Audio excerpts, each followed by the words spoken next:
text.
Well, fellow humans, welcome to TheoCafe. The cafe is now officially open.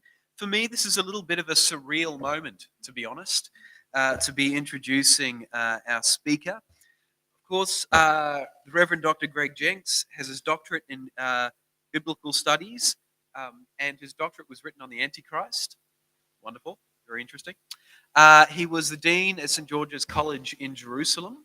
The Dean of Grafton, of course, has been the Dean of St. Francis Theological College. I think one of his biggest achievements was getting an extremely green former musician through formation and pass their degree. For that, he deserves badges, that's for sure. 1995, he was the winner of the Mr. Academic Beauty Pageant. And amongst many, many other things. He has books here available as well. They are fantastic. I've read 3 out of those 4 which are there. Fantastic. And of course, I paid for them all legally. And we are, of course, I will be fighting this entire time not to revert back to student as I was previously, but it's a wonderful joy for us to have Dr. Greg Jenks with us this afternoon. And of course, he has deep links with this parish as well. He designed the rectory we have out there, and I believe he sort of planned this. Yeah, priest when you bought the land. So Actually wanted the whole 5 acres, but we only got 2. Dang, that's no good. So we could have been much bigger than what we are, but we can thank the diocese and the Lord for that. So it gives me great pleasure and great joy to introduce Dr. Greg Jenks for our Theo Cafe on Looking for Jesus, Finding Yourself.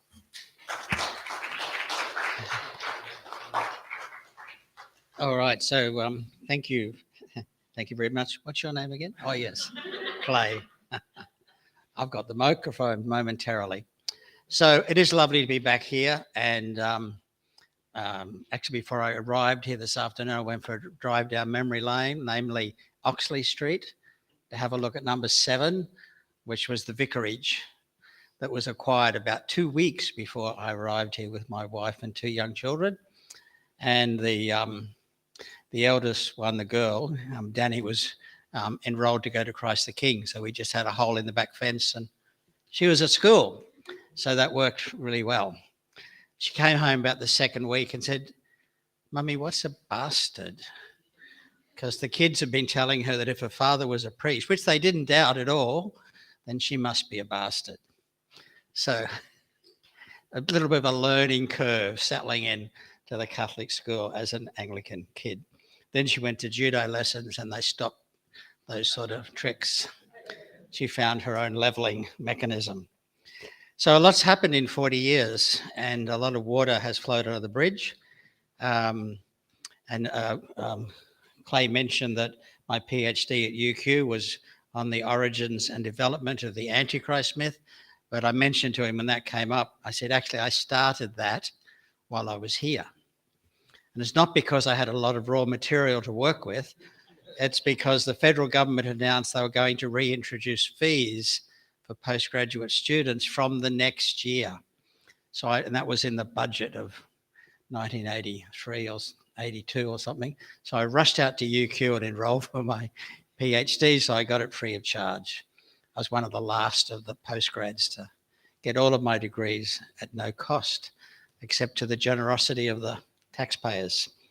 So today what we're going to talk about is just have a conversation about Jesus. That sounds very religious, doesn't it? But we're not explicitly doing the kind of religious Jesus. We're looking more, well, what do we know about this character? What was he probably like way back in Nazareth in the first century? And I should also just throw in the place in Israel that I probably know best is in fact Nazareth. Some of my closest and dearest friends are there. So every chance I get, I go back home to Nazareth, and they always make me feel very much at home. And there's some reason why I'm interested in Nazareth. It could be because Jesus comes from there. So what I'm going to do is just introduce a few perspectives on how we talk about the past. Okay. I'm not going to particularly say this was what Jesus was like, but I'm going to introduce some different angles from which, no matter who we're talking about, but particularly if it's somebody from the distant past, these are going to be relevant factors. Okay, so let's see what's coming up on the screen. All right, so this first slide is to remind me to introduce you to the work of Ferdinand Braudel. Fascinating guy. During the Second World War, he was locked up by the Nazis, and he wrote a book in his head about the philosophy of history. And when he was released from prison at the end of the war, he got to publish the book. Not only no computer, but no typewriter, and probably not even pen and paper. But he developed this idea, and he was very, very influential for the next several decades in terms of the dominant school of thought within French historical and, I guess, philosophical studies. And instead of focusing on achievements by big, wealthy, powerful men, which is what most history is about, okay? What did Caesar do? When did Caesar go to England or Britain? Blah, da, da, da, da. The insight that we got from Braudel was that history moves on 3 independent timelines. And it's a bit like the old-fashioned power meter. And, you've got one dial that hardly seems to move, another one that moves at a reasonable pace, and one that's going like this. Okay. So he came up with this idea that history has like sort of 3 phases. What he called the longue durée in French, let's just say the long, what have I got there? Long duration. Okay. What he meant by that was there are some things about the past that have virtually always been like that. Now, we know they weren't like that 100,000 or 5 million years ago, but when you're talking 40,000 or 200,000 years, you might as well say it's always been like that. Okay? Palestine has always been on the connection between Africa and Asia. Now, once upon a time, the continents hadn't drifted into quite the configuration they are now. So Palestine might have been in the South Pacific, okay? But unfortunately for Jesus, by the time he and us are around, Palestine's squashed between Turkey and Iraq, West Asia and Africa. That's where Palestine is. It's been like that forever, more or less. The weather's been like that. The climate's been like that forever, okay? People who live in Palestine tend not to be seafarers because there are no natural harbours on the coast of Palestine. And if you don't have a decent harbour, you're not going to build boats. So you're going to be scared of the water because you're a landlubber. Everybody in Palestine, no matter what their religion, whether they lived 100 years ago, 500 years ago, 10,000 years ago, that's them. That's the stuff that's there forever. The third level of history is what you had for breakfast this morning. It's all the little things that happen every day, okay, which mostly we don't remember. But some of those little things that happen, individual events and particular people, become very influential in our lives, in the life of the community. It might be a referendum on the voice, for example. You know, it's just a referendum. It's just a moment in the electoral cycle of a process that's been going for a couple of hundred years, which itself is part of a story that goes for more than 60,000 years. It's a blip in time, even though it's really important to us right at the moment. In 5 years' time, people will say, what was that about? Or remember that train wreck that we had back in 2023, whatever. So that's what we mean by the lower level, everyday stuff. The one in between, epochs, that's to do with temporary configurations of culture and technology and power, which basically create empire. So really, epoch could just be empire. We like to pretend we're not an imperial culture anymore. Tell that to people in the so-called third world as to where the privileges are in the present world, okay? So the middle meter of time is the stuff which is actually going much faster. It does change over time, but it takes maybe 300 to 500 years before it changes. And the people that are living in the middle of that period think it's always been like this, okay? And so that's things like language, it's technology, it's the culture and the values of a particular society, it's their religion, probably a few other things as well. So they're the three kind of big picture things about talking about the past. The stuff that's always been there, the stuff that's been there a heck of a long time, but it does eventually shift gear, and the stuff that happens so quickly, and most of it is not worth remembering and we don't remember it. Okay, let's try the next slide.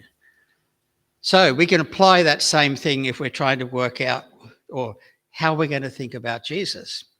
Okay, there are some things that were true for Jesus, the same as any other person living in Galilee in the first century. Okay, because of where it's located, because of the weather, because of the geography and geology of Palestine, there are some things Jesus got to do and some things he didn't get to do. Like he never saw a decent mountain. Okay, despite all the other stories, he never went to Tibet. Okay, although there are people who'll sell you that with a little book if you are interested in their story. There's just a whole lot. He never went to England. Despite the Mormons, he never went to America. Okay, because there was no travel industry until about the Industrial Revolution, really.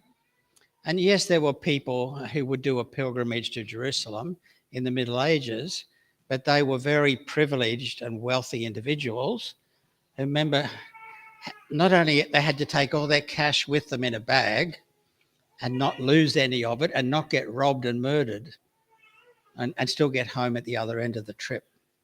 Okay, bit of a challenge. Presumably they had a few staff with them at the same time. So when we're thinking about Jesus, there's some stuff that just applies because he was in Palestine about 2,000 years ago. So Jesus didn't know Arabic. I know more Arabic than Jesus knew because he knew nothing. And I'm doing a little bit of Arabic, so I've got much better Arabic than Jesus. Okay? Jesus didn't speak English. But then we're starting to, already we're getting down to the epoch. So what is it about that level? So Jesus was around for however long, 30, 40, 50 years, however long you think he was alive. He was there in what we call the Hellenistic or the Greek and Roman period. After Alexander the Great, roughly 330 BCE, through to the time of Jesus and down for a couple of centuries after Jesus, that part of the world was a Greek cultural bubble. Everybody spoke Greek. Now, the local people also had their traditional languages, just like Aborigines, okay? So Jewish people would speak Aramaic because that had been the language everybody spoke during the Persian period for 300 to 400 years prior to Alexander. Then everything switches over to Greek. A little bit of Aramaic continued on, and it was probably the language that most Jewish people in Galilee spoke in the time of Jesus, but they could also have done their business in Greek if they needed to, because all the shops and stuff in the big towns were Greek. They weren't greengrocers. It's not like Con the grocer, but they spoke Greek, okay? Greek culture. So there are things, so the empire is everything. And around the time that Jesus is born, but not long, just around the time Jesus is born, Rome became an empire and acquired an emperor. Augustus was the first emperor, also known as Octavian originally. And so this was a new thing. So Rome is all-powerful, and the emperor of Rome, particularly in the east, in the Greek areas, the emperor was called God, Son of God, that's his father or stepfather, and Savior, as well as Lord. You might have heard those titles being used somewhere else around the same time, okay? We think they're religious terms, and they have religious elements. They're about power, real power in the empire. So Jesus had a Jewish culture within a Hellenistic larger culture and a Roman political framework. He grew up in an economy, a society which was not monetized. They didn't really use money in the time of Herod and his sons. There was a few little coins being issued, but the coins that Herod and his sons minted could not be used outside Herod's kingdom. They were like coupons at Woolworths. You could only use them at the shop, kind of thing. You couldn't take a bag of Herodian coins and go to Athens and buy something for the weekend. Okay? That doesn't count as money here. So he's in an economy which is not really monetized, although they know what money is. Most of the transactions are still barter. I'll give you a pile of turnips if you'll give me a goat, that kind of thing. So that's the kind of thing we'd be saying about the middle section. And I'll unpack this a bit more in a moment, but Jesus was living in a very small village, and we know what villages in Galilee and everywhere in the Roman Empire were like. Then you come down to the daily level. So Jesus had parents, he had siblings, he had friends, he had kids he grew up with from the house next door. We don't hear about them, but there would have been kids in the house next door. There's no contraception, folks. So either they didn't have sex or they had lots of babies. Okay? They don't tell you that in church either. Someone's work it out. Yes, that's right. And amongst the other things, so there's a local dynamic between being a villager in a little Jewish village in Galilee and having a particular kind of loyalty to the Jewish temple in faraway Jerusalem, which is about 100 k's. But it would take you 4 days to get there. Okay? Even now, it takes me 2 hours to get there in a car because it's not a straight road and there are lots of military checkpoints. You can't just duck up. I do, but you can't just duck up to Nazareth just because it's 100 k's away. All right, I think we can go on. So I'm just trying to give you some bits and pieces we're going to use for a discussion in a minute. All right, so let's put Jesus in his place.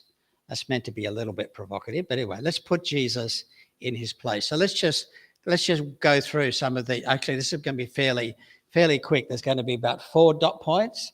Then we'll pause, and then there'll be another 4 or 5 dot points. So, what was an ancient agrarian empire like? So, an empire that makes its wealth from agriculture. Okay, that's an agrarian empire. So, you've got the elite, and on the other side, we're going to have the non-elite, the hoi polloi. So, about 3% of the population are the governing class. These are the people that have a good life, except they keep murdering each other, okay, to get the levers of power for themselves. But these are the people who are supposed to live a long and happy life. Like in the case of Herod, he murdered most of his wives. He had most of his wives executed, including his favourite wife, Marianne, which he was really sorry about afterwards because she was his favourite, okay, along with most of his sons. And in fact, the emperor, Tiberius, as it was by then, said he would be safer as a pig in Herod's farm than as a member of his family. Because as a Jewish person, Herod didn't eat pork. That's another one of those epochal cultural things, okay? We can be pretty sure Jesus never had a pork sandwich. Okay, 3% governing class, 5% retainers. That's people like Clay and I. Okay, we work for the government, we work for the temple, and we make things happen. We're school teachers, we're university professors, we're lawyers, we're clergy, we're nurses. Probably most of you actually would be in the retainer class. Then you've got the merchants. They're about 5% of the population, and they have a lot of capacity to live more independently because they bring the goodies that the rich people want to have. So they go off to India or they go overland to China or whatever, and they're the ones who bring the consumer products that the elite and the retainers want to enjoy. And if they get really, really rich and they don't get killed by pirates and their boat doesn't sink at sea, they can never go up the social ladder, but they can buy land. When they buy land, they become respectable, okay? Because that's where wealth was. Then the last group are the priests. They're only 2% of the population, but they sit on 15% of the land.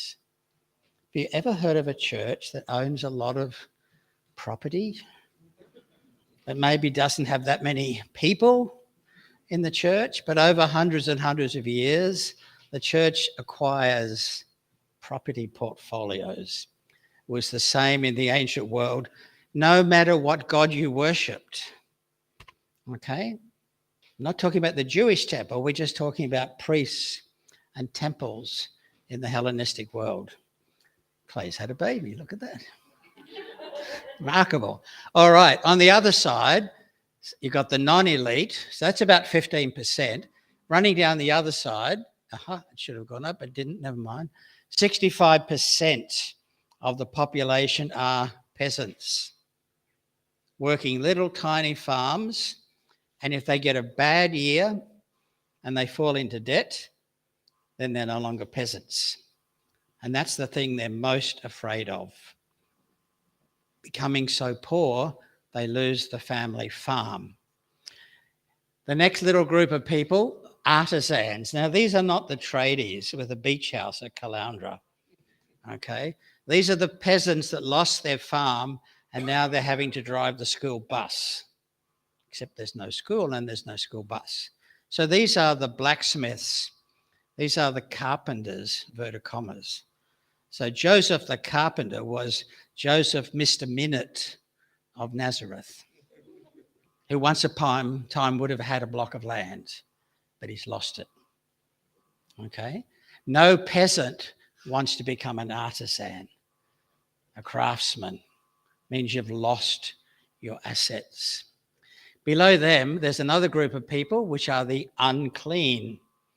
So apart from women, unclean, of course, in that world meant someone that had a disease like what we would call leprosy.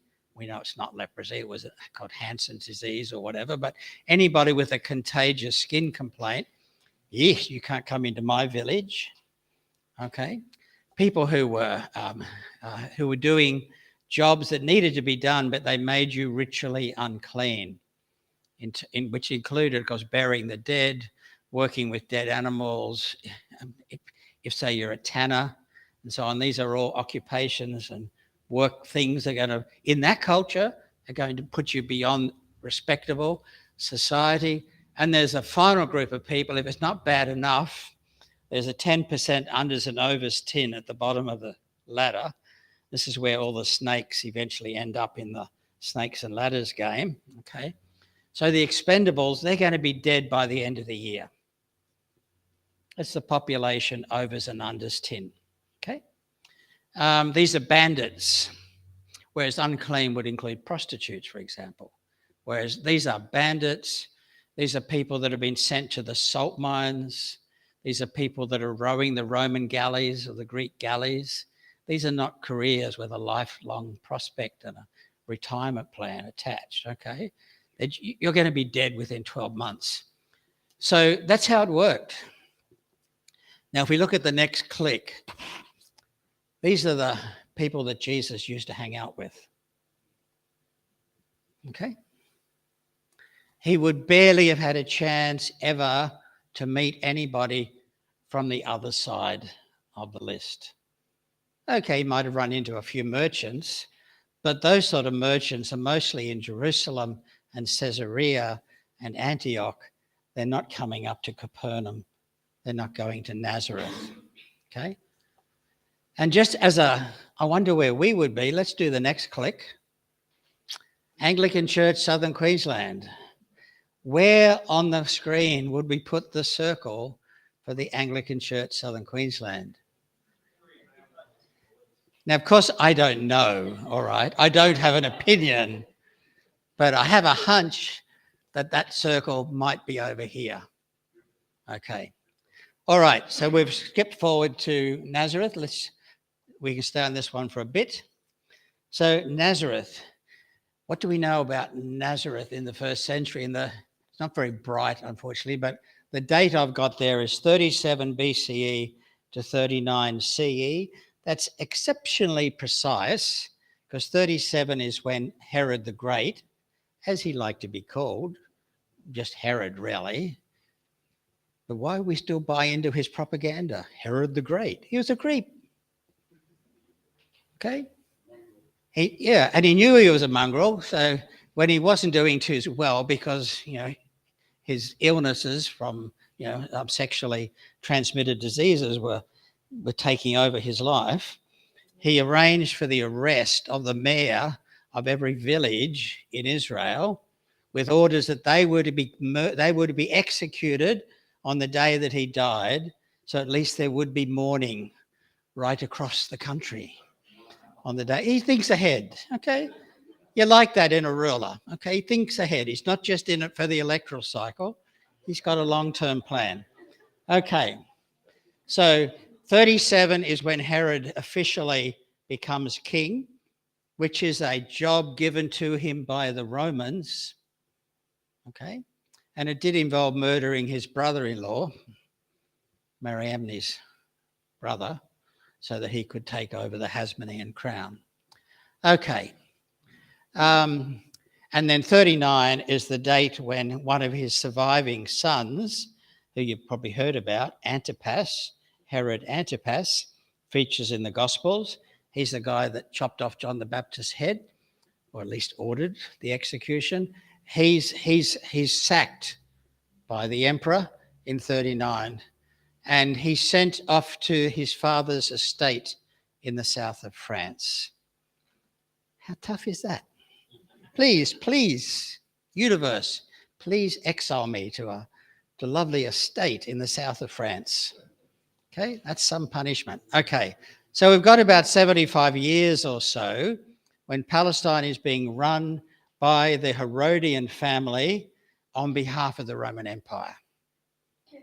Now, one of the things, before he got that job, Herod had been the governor in the Galilee, and he got rid of the bandits, he got rid of the pirate, in other words, the expendable people. He did a law and order campaign, okay, and he cleared out the bandits. And that impressed the empire so much that he got the job of being king because he'd done a good job. Well, the second half of that is that he has a program to promote Jewish settlement in the Galilee. Now, when I say this in Nazareth, the local Palestinians go, "Oi, nothing changes. The government's still doing that, giving bonuses and subsidies for Jewish people to come and build homes up on our land." Okay, but in the first century, BC, AD, whatever, there was a deliberate policy of promoting a population transfer as people from the south went up and settled in the north. And it appears that Nazareth was one of those villages. It had never existed. It's never mentioned in the Old Testament. There were people living there 9,500 years ago, but that's not Jewish people, okay? So Nazareth was a pioneer, first generation farming village settled by colonists from Judea who'd come up to Galilee in the time of Herod. Okay, so again, I tell my Palestinian friends that Jesus was a child of Jewish settlers. And they go, "No, that can't be right." Well, it is. That's what was going on. Okay, what was Nazareth like? It was about a dozen or so families. The image, whoops, there's a cord. The image which is there is what's called Nazareth Village, which is an attempt to build a sort of the kind of buildings as a little museum, I guess a living museum. And they have carpenters in the carpenter shop, and they have people sort of weaving and spinning wool. Did you go through Nazareth Village? Yeah. And they have a section down below where they've got some animals threshing the wheat and all that sort of stuff. Now, that looks like one reasonably comfortable middle-class house, but that's the whole friggin' village. Okay? Maybe it had another 2 or 3 rooms, but that's the whole village round the year dot. Okay, 1 BCE, 1 AD, whatever. That's roughly what Nazareth would have looked like, and I'm sorry that the image is not bright and crisp. I'm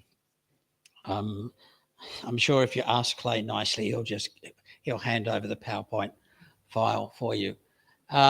So these are tiny little cluster sort of dwellings, sort of on top of each other, and partly for security. It's a strong defensive kind of arrangement.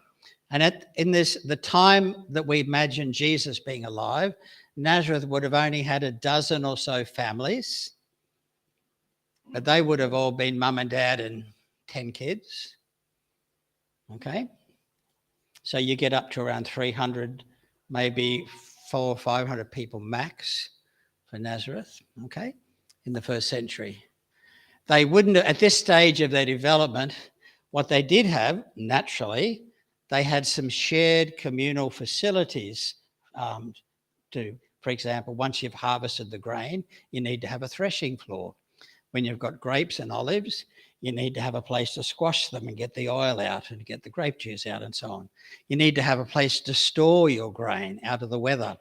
You need to have somewhere to store vats of oil and so on. I mean, big jars of oil.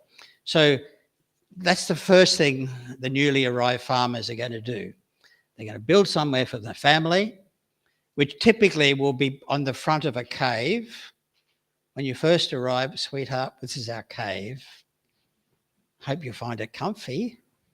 And if we get a couple of years under our belt, I'll add a room or so on the front. Okay, but caves are actually quite good. Air conditioned, warm in winter, cool in summer, quite secure unless somebody burrows in from a cave further away. And then gradually, as you get a bit more money, things get a bit more settled, you add some rooms on top or on front. And caves are cheap and they're everywhere. Okay, so there's a natural process. Once you've got somewhere to sleep and make babies, then you say, "Okay, guys, we need to have somewhere to process the harvest." whatever the crop happens to be. That gets done. Only after that, decades after that, are they going to build a synagogue or a schoolhouse, which is often the same thing in a Jewish village. Okay? And there were no local religious people, no clergy, no priests, no scribes. Scribe just meant somebody with a BTH or somebody who could read and write, basically. And no Pharisees, no rabbis. Too small a village, dozen or so families. Okay? And apparently, Joseph's role in the village was to be the blacksmith, meaning the guy who would fix any of your tools that got broken. Mr. Minute. Okay, so that's what Nazareth was probably like in the first century. Now, it might have been 700 people rather than 400 people, but that's the kind of place it was. Just across the creek from Nazareth was the city of Sepphoris, which was the capital of the Galilee and was where Herod Antipas had his palace. And it's never mentioned in the Gospels. Never. Because people from Nazareth had nothing to do with those jerks in Sepphoris. They were too Hellenistic, they were pagan, they use animal poo and human poo on their vegetable crops. No, we don't do that in Nazareth. We follow the Torah. Even if we can't read, we know it. We know what the rules are. Okay, what's next? Oh, yes, infant mortality. We can just pop down all the dots till you get to the end of the page, probably. It goes like this, and this will sound like a Millennium Development Goal talk from the 1990s, but it's still true. 50% of the live births in a place like this die within 12 months. If a kid manages to last until 12 months, 50% of them won't make it to 5. And the ones that make it to 5, only half of them will make it to puberty. Okay? So, and of course, in the wider world, in fact, we were looking at a letter, a first century letter. In fact, it was written in July of the year 1 BCE. The guy didn't know he was writing in the first year of BCE, but that's when it was. And he's writing to his wife. He's serving in the army, and he says, if you carry the baby and it's a girl, throw it out. Get rid of it. If it's a boy, keep it. Okay? It's a man's world. So that's true of Nazareth as well. 50% of the babies born in Nazareth that actually were live, 50% of them would be dead within 12 months. 50% of the ones who made it to 12 months would be dead by the time they would have turned 5. And half of the ones that managed to survive to 5 are not going to make it to 15 or 12, whatever. We can make that even more personal. 50%, half of the children that Mary and Joseph had would have died within the first year. And half of the kids who survived, Mary and Joseph's kids who survived, half of them would have been dead before they turned 5. And of the kids who made it to 5, half of Mary and Joseph's kids who lasted at least 5 years would not have made it to 12. Okay? Now, of course, there's a small logical sort of fallacy going on there. We can't move from the general to the particular. But law of averages, if Mary and Joseph were the same as every other family in Nazareth, half of their kids would not have grown up. They would have died at various points. And yet the New Testament tells us there's Jesus, there's Joseph, there's Simon, there's James, and there's Simeon, and a few sisters that they don't even bother giving us the names. But at least one of them would have been called Mary, because half the Jewish girls in the first century were called Mary. Okay. So, and her mum was Mary. So, this brings it down, but it would be remarkable. Not only would it be most unusual for Mary to still be alive when Jesus is on the cross. How does she do that? How does she survive 15 pregnancies without any medical care and no health complications? And then she's walking down to Jerusalem to keep her son company in what turns out to be his final visit. Wow. The odds against that are pretty high. All right. We can go on to the next slide, I think. So that's just what I was talking about. Let's just go on to the next. All right. So this is where we get to some homework. So, and it'll be a kind of discussion trigger as well. We have some bits of paper like that form up there, and it's a birth or death certificate for Jesus. Okay, so we might start passing these around. Take a few and pass them around to others. So let's have a look at the next click, which will bring up a list of comments on the right-hand side. So I'm not going to mark these. You're not going to get a grade as to whether you were right or mostly right or very creative. But it's an exercise to say, well, what do we know about Jesus? And the things that we think we know about Jesus, where do we get that idea from? Given the sort of stuff I've just been talking about. Okay? So, what do we think we know about Jesus? How do we know that? What would count as evidence for whatever it is we're going to put on the form? Like, where's the information? Where's the evidence for that?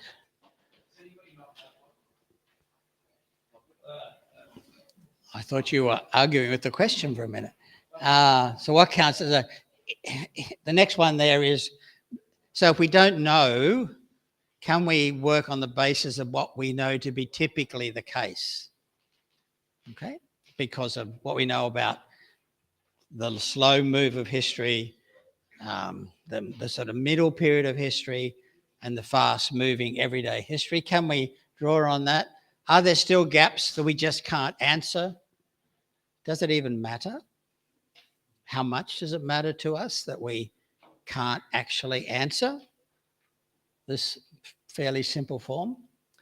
And whatever we put on the bit of paper in the end, how does this impact our view of Jesus? And does that change how we think about anything else? Does that change what we think about ourselves? All right. So that's the end of the presentation. You can scribble on that as we go along. But I thought you can start filling it in. But if people have questions, this might be a good point to start dealing with the questions. If you keep one ear open, some of the questions and discussion might influence what you put on the form. And it actually doesn't matter if you put nothing on the form. It's just there as something to get you thinking. Yeah.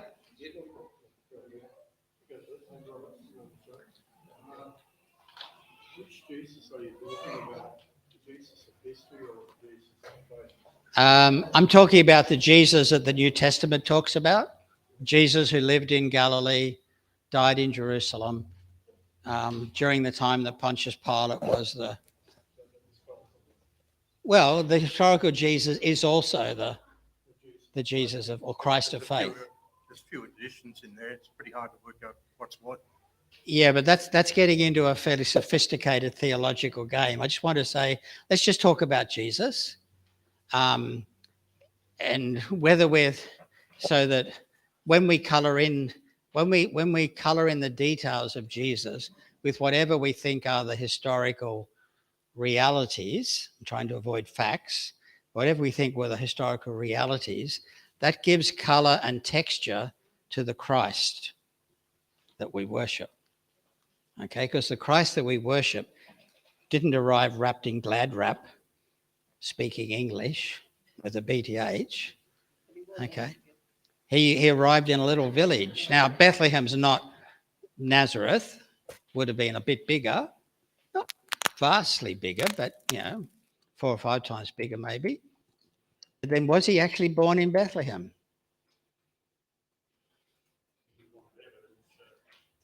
Well, one of the lines there is place of birth, and where would we get our information from? Okay. So there's no, as I said, there's no right or wrong answer. There are answers that I might agree with or not agree with, but that's not the same as right and wrong.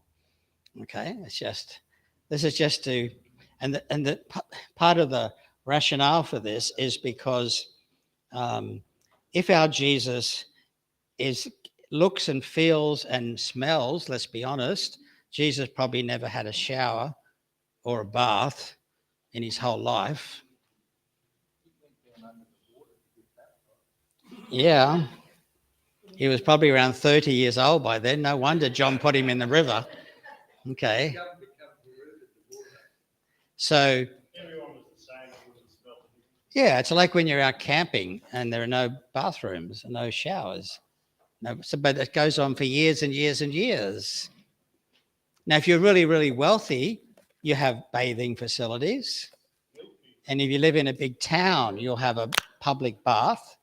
And if you're Herod the Great, you can even get for your mum a massive stone bathtub, about this long, carved out of a single piece of rock, and the slaves will carry it up to her new palace on the top of the hill behind Jericho.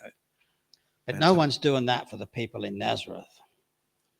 So if you do have, excuse me, a comment, question, anything like that, let me know so I can bring the microphone around, unless it's really personal and you don't want that. My experience of Greg was he teaches extremely well the historical critical side of things, which destroys a fragile mind, which is great, like myself. But then also with my experience traveling through Jerusalem and things, it's deeply, deeply spiritual, right? Teaches things of God. So I think he inadvertently is teaching us that today by giving us this exercise and then showing us the grace of God by saying he won't mark it, okay? Because that is a great mercy. On the other hand, Clay might take them up, and so be sure to put your name on it. So if Clay finds them lying around, he can put you in a theological box. That's right. So don't get distracted by filling in the form. Are there other questions, comments, observations like, wow, I've never thought about Jesus that way before? Joseph is not Jesus' father, so Well, he is in the Gospel of John, but he's not in the Gospel of Matthew, and he probably is in the Gospel of Luke.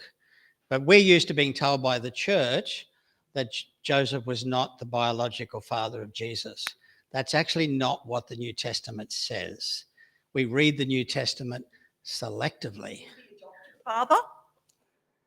Well, certainly he was at very least an adoptive father, but then what about all Jesus' siblings? Half siblings. Oh, and how do we know that? Because Mary's the mother. Oh, but you're missing the point. How do we know? Well, yes, but how do we know that Mary, see, if you're a really, really good conservative Roman Catholic, Mary stays a virgin her whole life. Okay, I entirely share that attitude as well. I also find it quite remarkable that Joseph and Mary would live together for X number of years and would not have had sex. Given the culture they live in, where the most important commandment for a Jewish man is to have babies, which is a great commandment because the women have to do all the work. And Mary wasn't a virgin. Well, she says she's a virgin you've got to read the traditions more closely. But in John chapter 6, the crowd say, hang on, we know this guy. We know his father Joseph and his mother Mary. Like, what's he putting on airs and graces for? We know this kid. We know his pedigree. We know his parents. We just ignore that verse in John chapter 6 because of one verse in Matthew and a rather ambiguous interaction between Mary and an angel in Luke. You were the angel? Well, the way I heard it, when Mary went home and told her mother, she said, yes, dear, they all seem like angels. Okay, so this is why I'm pressing buttons here to get us to think, because actually the story we've all been told by the church is not necessarily what the New Testament actually says. We either read it through a particular filter, like, well, they're not really her kids.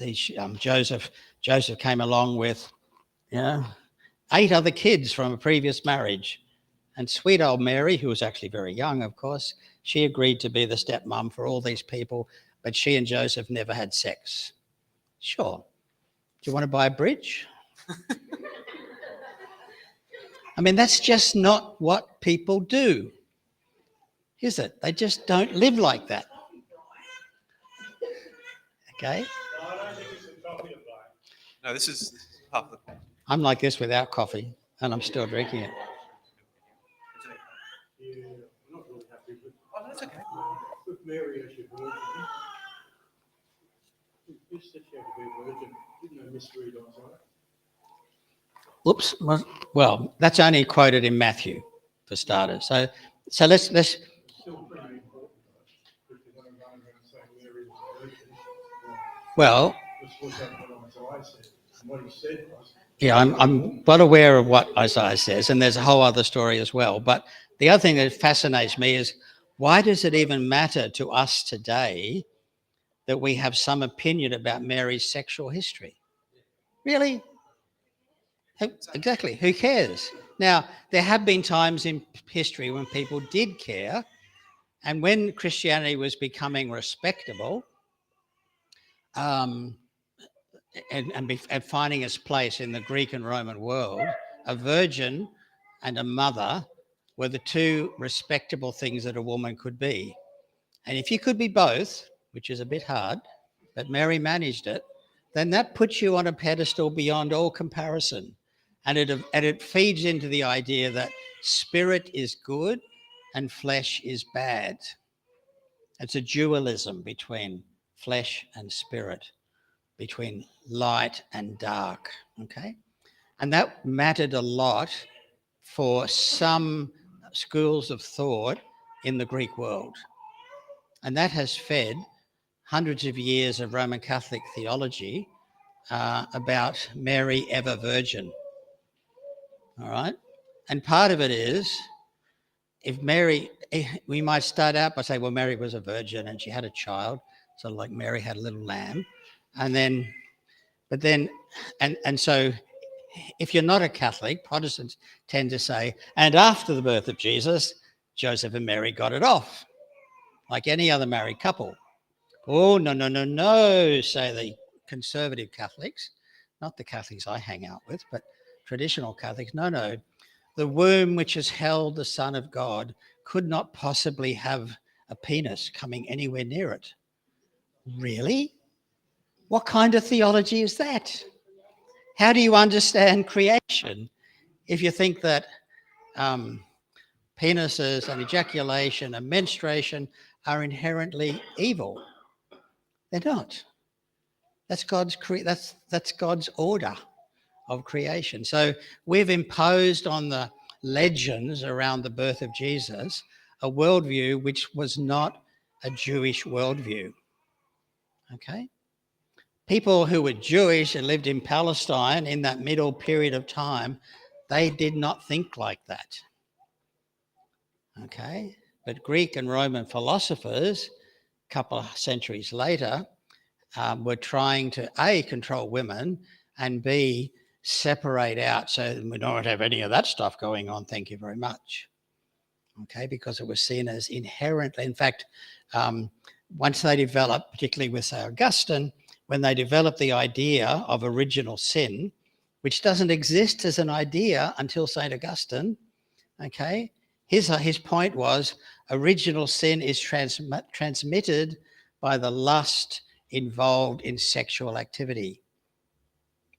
That is super weird, given that that's how God designed the human species to reproduce, not to mention the rabbits and the horses and the dogs and the cats and a whole lot of other things. So we've got all hung up about this mythic meme that Mary was a virgin. She was a maiden. she probably had not had any sexual activity before she was living with Joseph.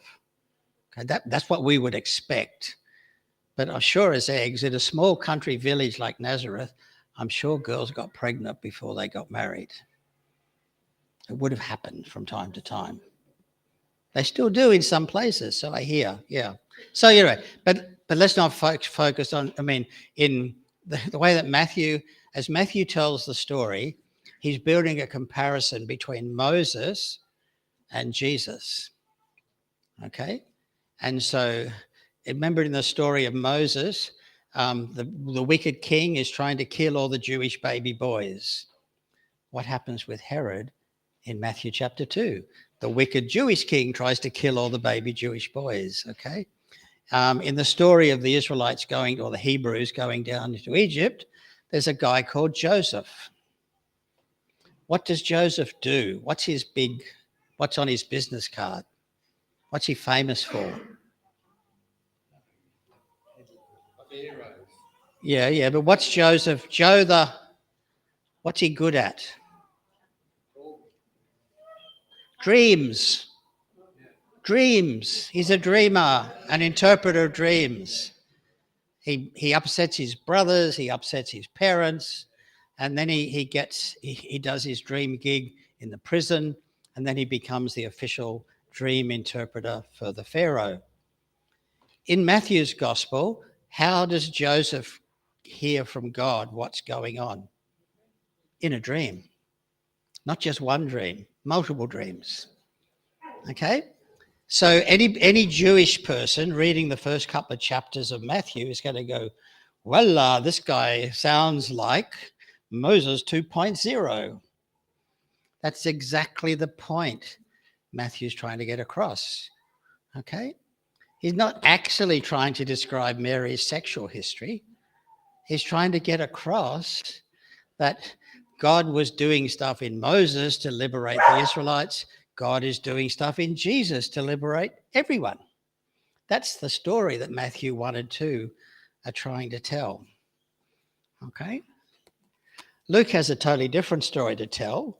The baby has the same name. The parents have the same name. But in Luke's, it's a story with 7 scenes, because Luke's way of telling the story, it's the story of the birth of John and also the birth of Jesus. And we get Annunciation and the sort of miraculous birth of John the Baptist. We get the Annunciation, the miraculous birth of Jesus, and so on. You've got 7 scenes, one after the other. The last of them is Jesus, age 12, in Jerusalem, in the temple, showing that he's the smartest kid in Israel. Okay? Legendary stuff, clearly. But Luke is writing for a Roman audience. And what was the founding myth of the city of Rome? Romulus and Remus, 2 boys, twins, I think, but anyway, similar age, 2 boys, twin boys, who of course are the wicked father, the king, wants to get rid of them because he knows that one of them is going to become the ruler of Rome.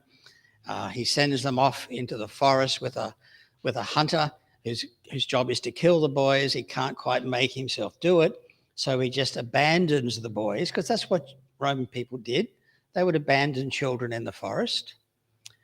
And in the legend, the 2 boys are adopted by a she-wolf who suckles them. And so the statue of Romulus and Remus are 2 little toddlers sitting under Mummy Wolf having a drink. Okay? And one of those, Romulus, goes on to become the founder of Rome. So Luke is telling the Jesus birth story with a different legend from what Matthew has. He's not writing for a Jewish audience. He's writing for a Roman audience. And he says, let me tell you a story about 2 boys. Now, they were so similar. Like, the circumstances of their birth are parallel, intertwined stories.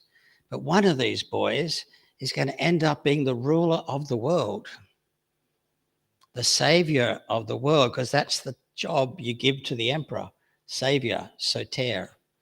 So Luke is telling his story again, not to tell us anything about Mary's sexual history or what the relationship with Joe was like. He's telling a story for an audience that's familiar with Romulus and Remus. And they're going to go, oh, we get this. John's just the fall guy, the straight guy, okay, as in the old-fashioned meaning of straight. And Jesus is the one who's got the magic light above his head all the way through the story, okay? So Matthew, Luke, and John have three totally different ways of making references to the parents and the family of Jesus. And all Mark tells us is that his father was a carpenter, tekton, which means handyman, basically, good on the tools, and that Mary had, Mary not only had Jesus as her son, but he had 5 brothers and at least 2 sisters, because they're referred to in the plural, according to Mark. Now, where did Mark get his information from? I have no idea, okay? But Mark is the earliest one to write the gospel. Everybody else is elaborating on Mark, turning it into a more interesting story. But Mark's is just very plain. Oh, we know this, same deal as John. We know this guy, like Mr. Smarty Pants. Who does he think he is? He's the carpenter's kid. He's Mr. Minute's son. And in fact, he's got a whole heap of brothers and a few sisters, and we know the whole family.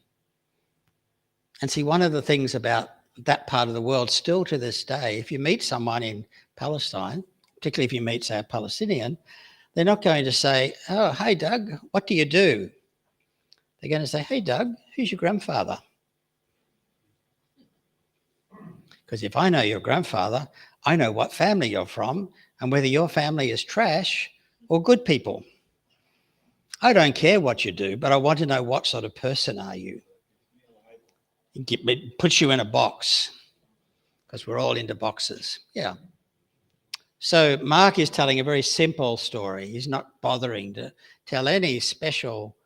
If we just had the Gospel of Mark, it would never occur to us that there was anything unusual about the conception of Jesus.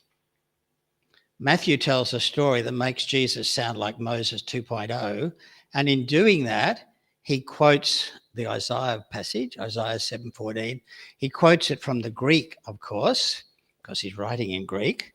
And whereas the Hebrew in Isaiah 7:14 says, a young maiden will conceive and bear a child, in the Greek it had become a virgin will conceive and bear a child. But so there's a bit of a shift of gear going on there between the Hebrew and the Greek. And what Matthew is doing there, he's simply saying, this is exactly what the scriptures were talking about. One day, a child will be born who is the Savior.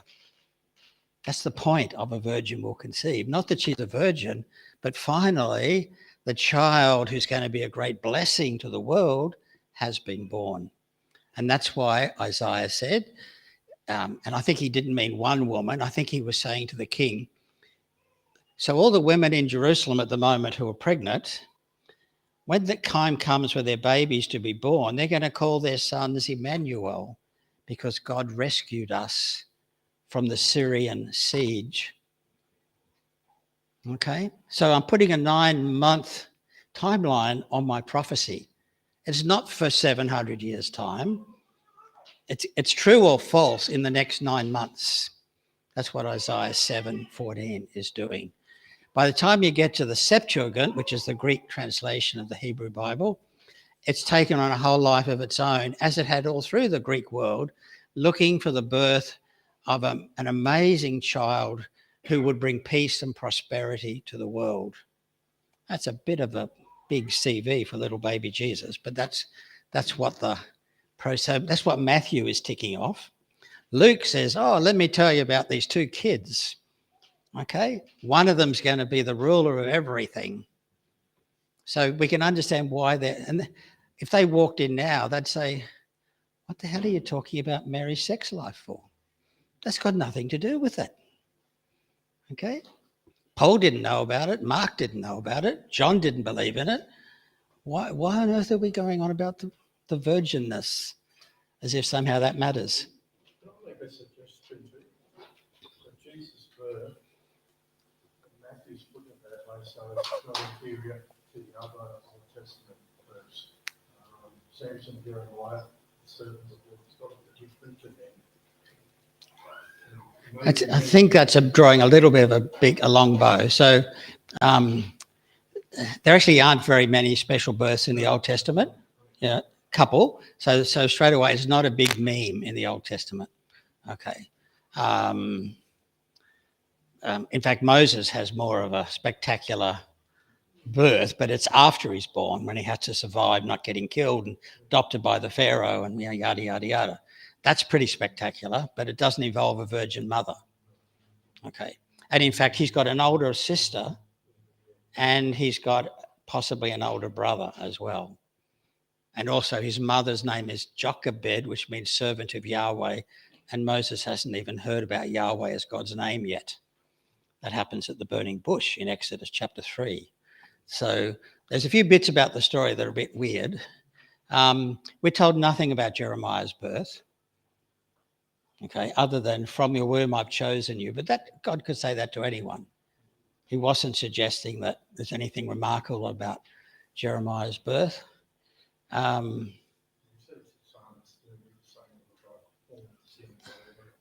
No. Psalm chapter 2, he says, "You are my son. Today I have begotten you." But that's a coronation psalm.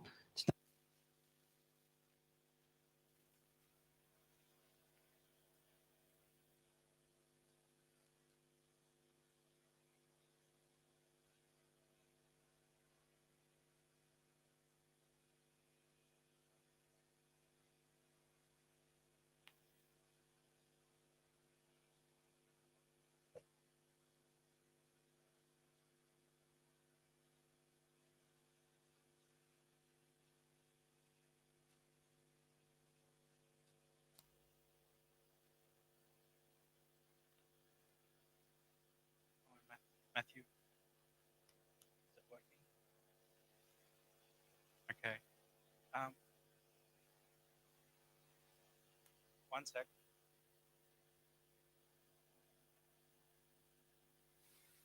Is it worth, and I'm not at all certain about this, but is it worth addressing the question of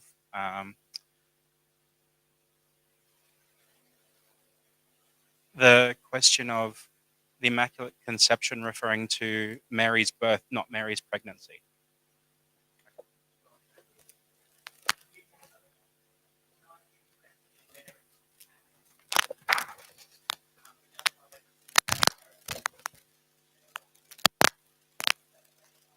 Catholic theology, and it's a never-ending sort of active regression. So in order for Mary to be the sinless and virginal mother of the Messiah, God had to make special arrangements for Mary to be preserved from sin as well, the Immaculate Conception of Mary. Then why the hell muck around with Mary? Why not just make Jesus the same way? You know, this is a ball game that makes no sense outside of a worldview which says women bad, sex bad, men good. Okay, with my knuckles draggy on the floor, kind of thing. So no, the later tradition invents names for Mary's parents and even has them living at Sepphoris. Oh my God. Nobody from Nazareth would have anything to do with the people at Sepphoris. So that's just a piece of later legend that's totally ignorant of what Sepphoris was really like, which really we've only discovered in the last 20 years because of research by Professor Ken Dark from King's College London. Okay, so we now know what the dynamic was. We can now see why Sepphoris, 5 kilometers from Nazareth, never mentioned. Jesus had nothing to do with Sepphoris. For sure, his grandparents weren't living there. It's just Jewish. I mean, it's not even Jewish legend. It's early Christian legend from the 2nd, 3rd, and 4th century. There's a tiny little creek. I'm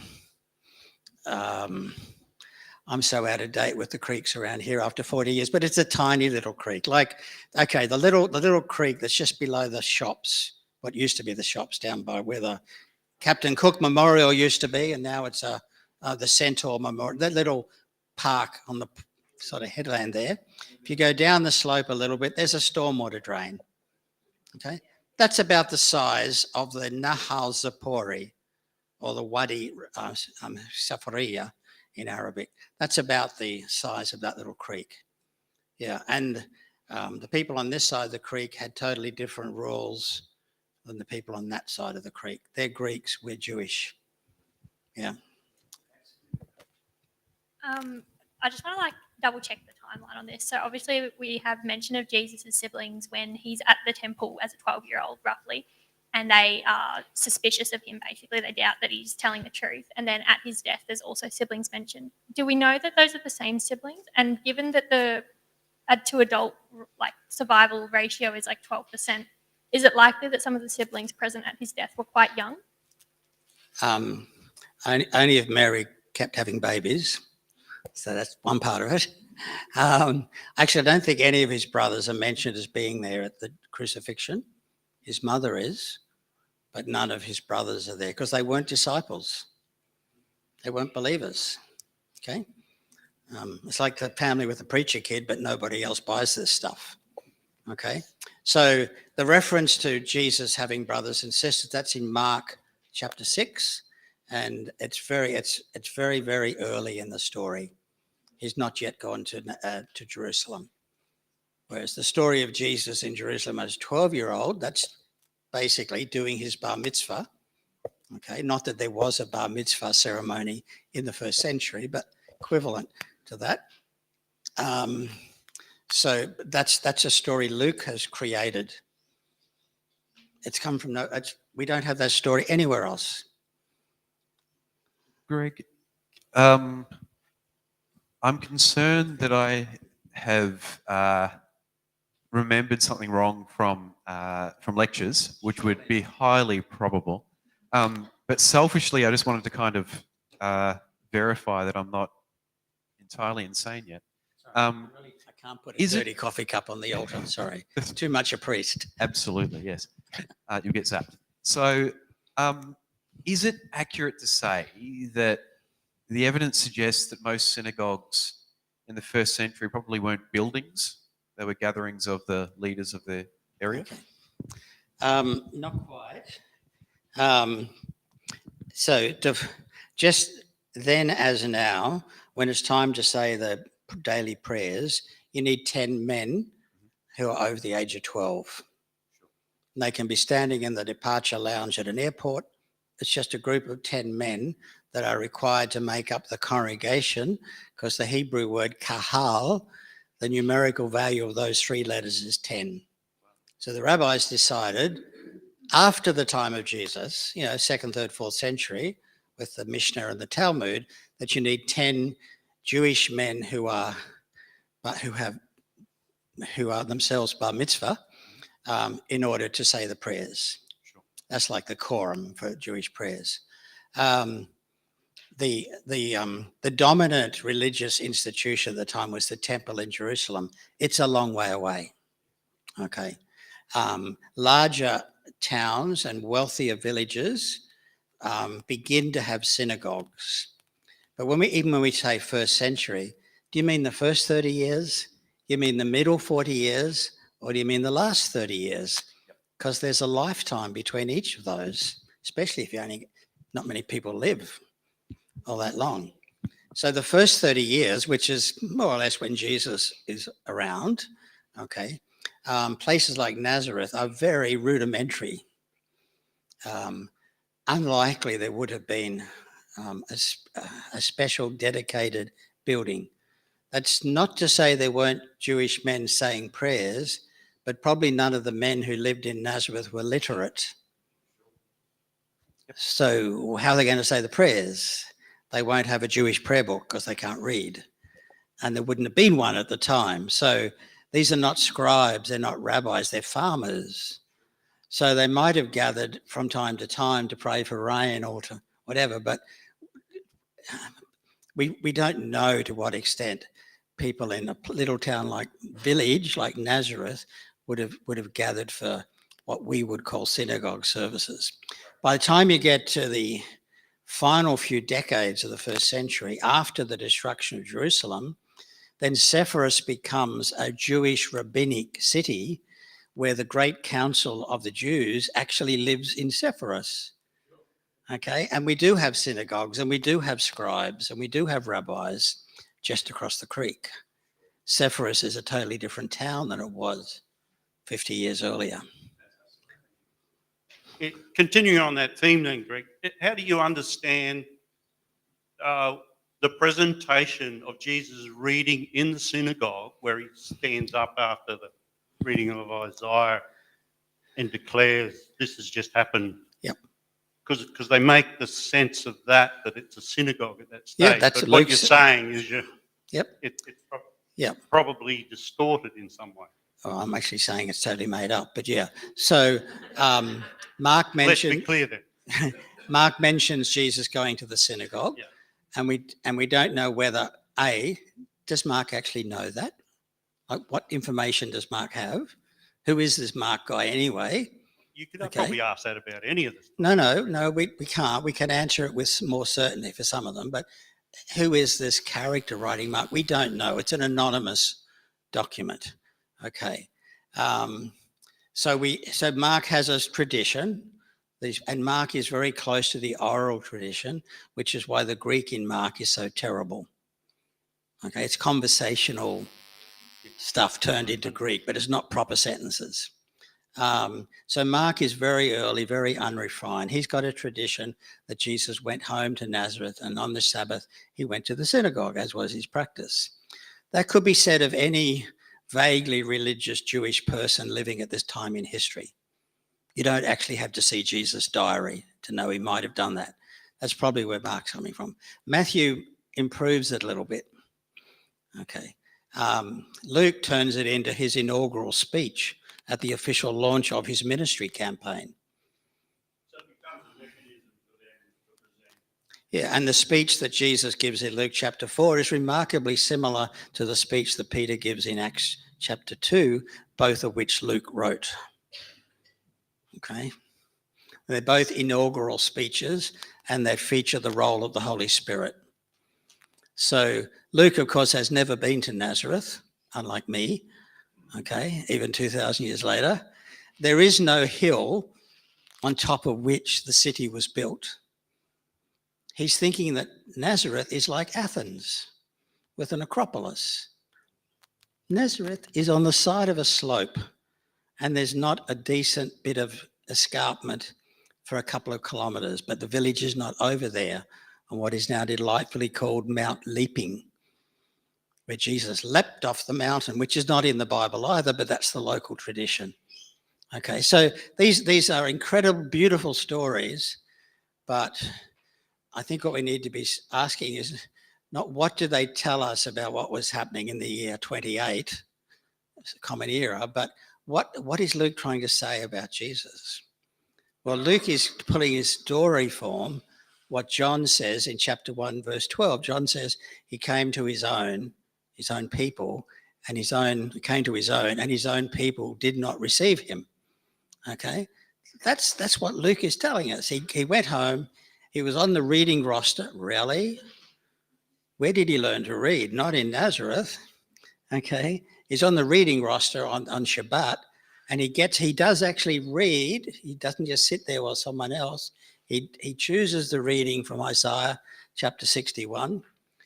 If you follow Luke closely, Jesus chooses to stop. Well, Luke chooses to stop just before the text gets violent. Interesting. Is that Jesus or is that Luke? Who cares? As Luke is telling the story, Jesus is not into violence. He's got a different understanding of God's kingdom. I think that's the message to take from that story. Almost certainly, but it's only almost certainly, there was no synagogue in Nazareth. And if it was not built on the edge of a precipice, because there is no precipice in Nazareth. Greg, thanks very much for that fantastic explanation. Might be a curveball. I'm really fascinated by the whole process here. When Jesus was around 12, as an engineer, I'm very interested in the trades and very interested in what that whole situation might look like. It might put a bit of colour and flavour around the time of Jesus and what he did as a chippy. And so he was 12, he was around 30 something when he commenced his ministry, and 33 when he was crucified, so it's around about 3 years. So from 12, he would have done an apprenticeship basically under his father. What's in the word about what he did and how would he do it? I'll tell you everything the Bible says. Next question. So that tells us they're not in the least bit interested. Whatever Jesus was doing before his baptism by John, which is where he kind of steps onto the public stage, okay, was of no relevance to any of the early followers who had any influence over what went into the Gospels. We just don't know. Got any surmise? I guess there was such a fantastic amount of value. I'm trying not to surmise. We just don't know. Yeah.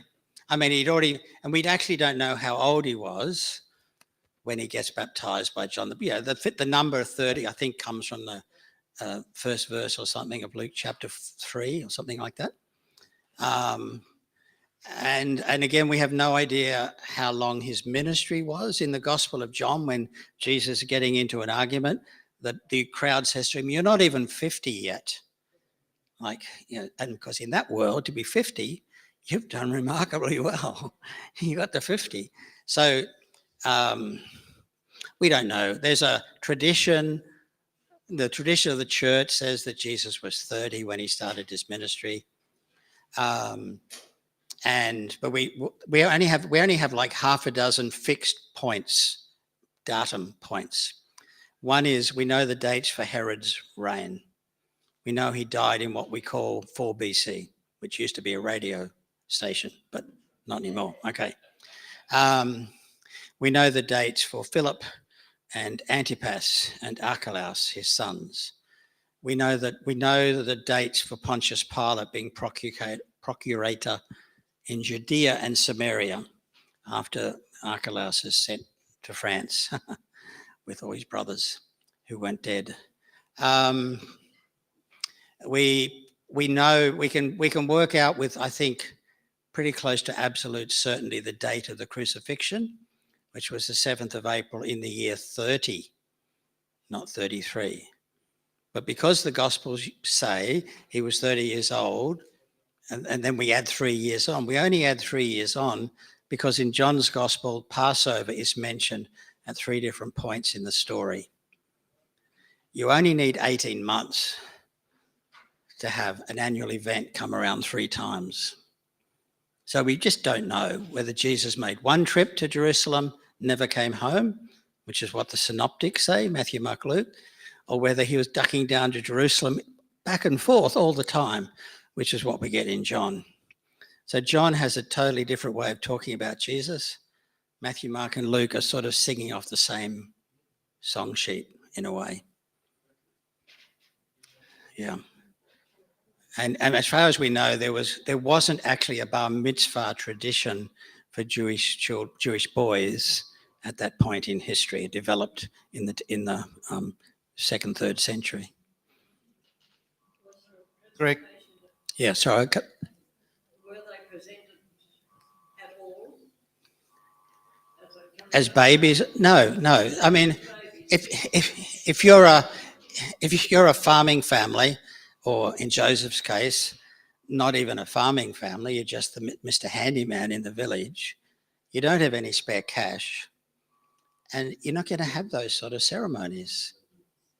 And you've got to go to Jerusalem to do it. That's a week down and a week back.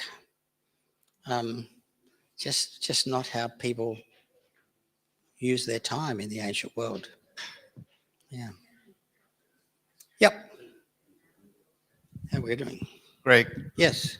I sensed a bit of skepticism in your voice earlier when you said that Jesus was born in Bethlehem. Did I get that right? Yeah, I don't think he was.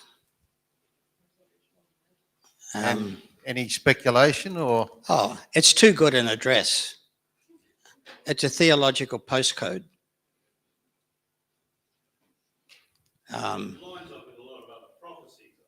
No, not really. Sorry. No, the prophecies in the Old Testament are not talking about Jesus. They're talking about stuff happening in ancient Judah. They're not talking about Jesus in 700 years' time. Nothing to do with it. Yeah, nothing. That's not, I mean, lots of Christians read Jesus back into the Old Testament. That's not an appropriate thing to do, in my view. So, in terms of the Jesus traditions, again, John's Gospel, chapter 7, about 2/3 of the way through, there's a discussion going on about who is this guy? And the Jews, the Pharisees, are saying, he can't be the Messiah because we know the Messiah has to come from Bethlehem, and this guy comes from Galilee. So that's in the New Testament, that's in John. John has the most highfalutin theological stuff, and John also has really feet on the ground historical perspectives at time. Fascinating document. Mark doesn't care, doesn't pay any attention to it whatsoever, nor does Paul. Okay, so the first time we get any suggestion that Jesus might have been born in Bethlehem is in Matthew and Luke, and the story is told in opposite ways. In Matthew, Mary and Joseph are from Bethlehem. They have a house in Bethlehem where the star stops over the house, not the manger, not the hotel, over the house, and the wise men come to the house. Then they go to Egypt to get away from Herod, and then when Herod is dead and Archelaus is on the throne, they come back to the land of Israel, but they don't stay in Judah. They move up to Nazareth for the first time, in Matthew's way of telling the story. In Luke's way of telling the story, Joseph and Mary are from Nazareth. Okay? And they have to go down to Bethlehem to be counted in a census, which didn't happen at that time in history, for starters. And besides that, the taxman doesn't want to know where your grandfather lived. He wants to know where you live so he can come around and collect the tax. You don't go back to the ancestral village for a tax census. A census is to work out how many people live in this village, how many people live in that village. What's going on here? So in Luke, we have Mary, who's 8.5 months pregnant, being put on a donkey, presumably, and for at least 4 days, bumpity bump, bumpity bump, bumpity bump, led down to Bethlehem. And we've had too many Christmas pageants. Joseph is not running from motel to motel looking for an empty room. He's simply going to the lodging house, and the lodging house had places for people to sleep, and it also had a place where the animals would be housed. Okay? The camels, the donkeys, whatever. And so Luke says, when it came time for her to be delivered of her child, she went to the, I'm trying to think of the Greek word, but it doesn't matter, but it's the same word used for upper room at the end of the Gospels. She went to this separated space where the animals were. In other words, she wanted some privacy from human eyes, and she chose to give birth in the part of the accommodation area, facility, where there would only be animals. And that's the story Luke is telling. Matthew has Mary giving birth at home in their own house. There's no looking for a manger. There's no swaddling cloths and so on. In Matthew, it's the wise men turn up from the east. In Luke, it's the shepherds who turn up after chatting with the angels. Totally different stories. And when it's all done and dusted, Mary and Joseph and the new baby and the wee donkey, straight back up to home in Nazareth. They don't go to Egypt. They don't pass go. They don't collect 200 denarii. They just go back home to Nazareth. So we have two stories which for hundreds of years we have been mashing into one story and getting our kids to act it out. It's not what's in the Bible. So I love to tease the two stories out. Let's listen to how Matthew tells the story. Now let's listen to how Luke tells the story. So what are we going to do with that? So for me, yeah, I think as a historian, I think it's most probable that Jesus was born in Nazareth. Okay, but I understand that Matthew and Luke want to give him a good sort of theological postcode on his birth certificate. So they locate his birth in Bethlehem. It would be very unusual for a pregnant couple from Nazareth to go all the way to Bethlehem, stay a couple of nights, and then come all the way back to Nazareth. Not impossible, but not likely to happen.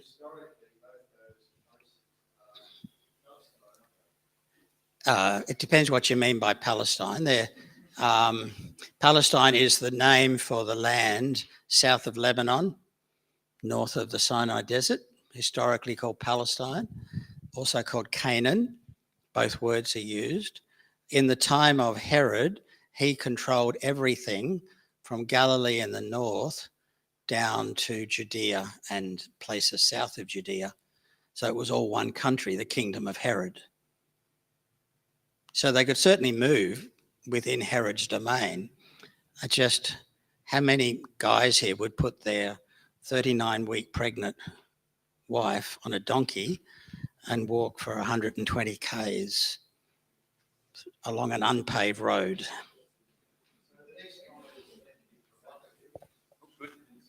Oh, Why wasn't Jesus Palestinian? well, he was Palestinian if you're talking about his geographical location. You're talking about his ethnicity, he's Jewish. If you're talking about his politics, his nationality, it was Judean and the reign of Herod. In terms of citizenship, which I think is on that form, he didn't have any. Or Roman? No, he wasn't a Roman citizen. That would have given him all sorts of privileges. Oh, okay. Citizenship was a very narrow thing, and there was no such thing as human rights. You win some, you lose some. And if you outlive the first 12 months, you're already ahead of half of the class. We will have to close TheoCafe soon. I'm sorry, Greg. I'm on a power trip at the moment. Yes, one more from Robert. Try me.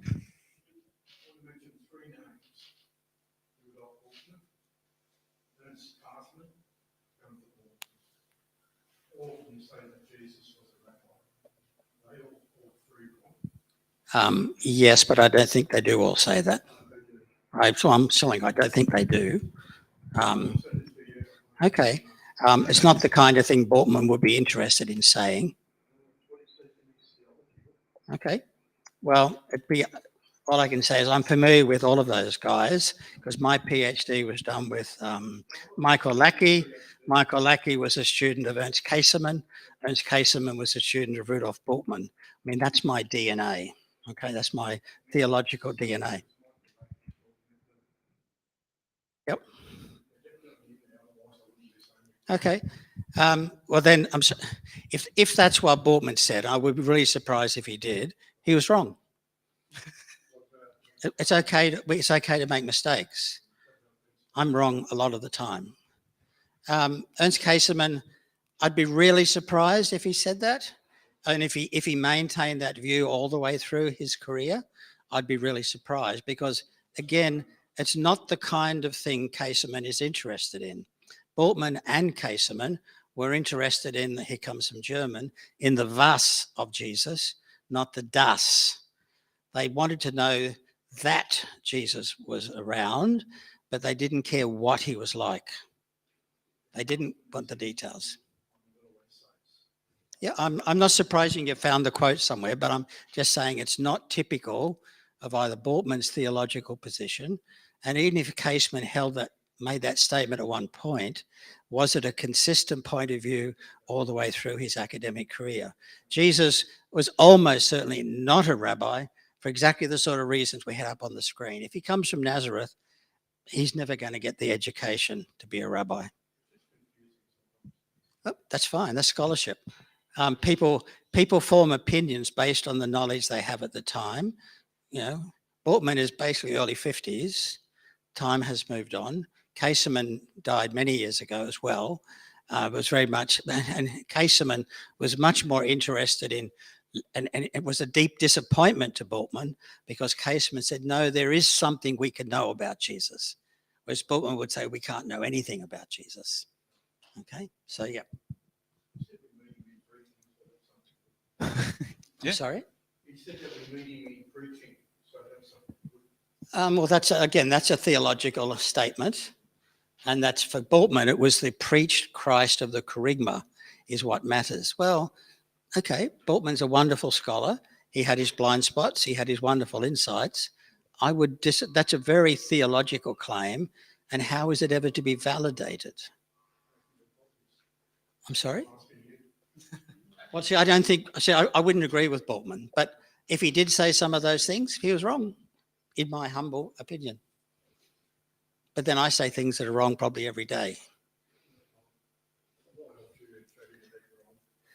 No, you won't be showing me I'm wrong. You'll just be showing me that Bortman really did say that one time. Okay, that's fine, but he was wrong. It's a point of view he expressed, which is not actually able to be substantiated or defended, given we know so much more about Judaism in Palestine in the first century than we did in Bortman's time. And Bortman's focus of research was on literature, not archaeology. So we're playing with like the round ball football and the oval shaped football.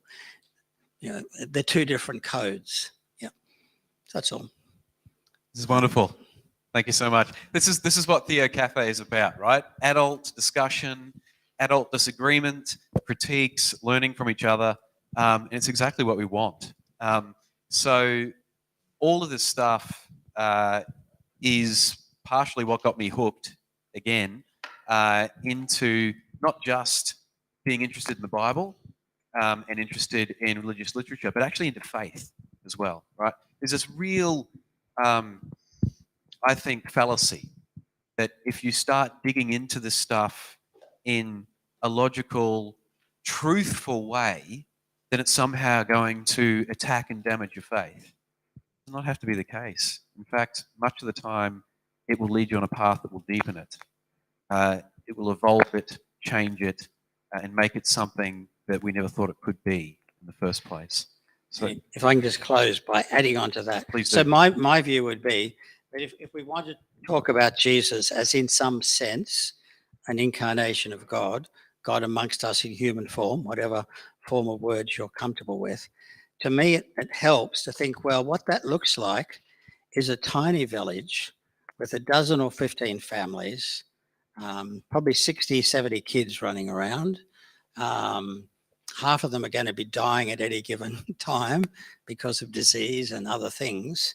And no chance for education, no chance to read and write. But just because you can't read and write doesn't mean you're not smart, doesn't mean you're not savvy. And Jesus was savvy. He had a way with words, and he doesn't bother quoting the Old Testament. He just says, this is how it is, with his parables and what have you. So to my mind, what the kind of stuff that we were looking at earlier, to me, that colours in what the incarnation looked like. Okay? He didn't come to a big town. He didn't wait till the internet was invented. Okay? It was a little tiny village on the edges of the Roman Empire that nobody had ever heard of before. Literally, nobody had ever heard of it before. well, look, I'd just like to thank you so much on behalf of the whole parish, really. And it was everything I hoped it would be. And we thank you so very much for coming to the wilds of the north, to a little place called Deception Bay that nobody's ever heard of before. And apart from yourself, across the creek, yeah, great. Greg does have books here if you're interested, and any complaints or curly questions, send them to the bishop, not to me. That'd be great. Excellent. TheoCafe is closed.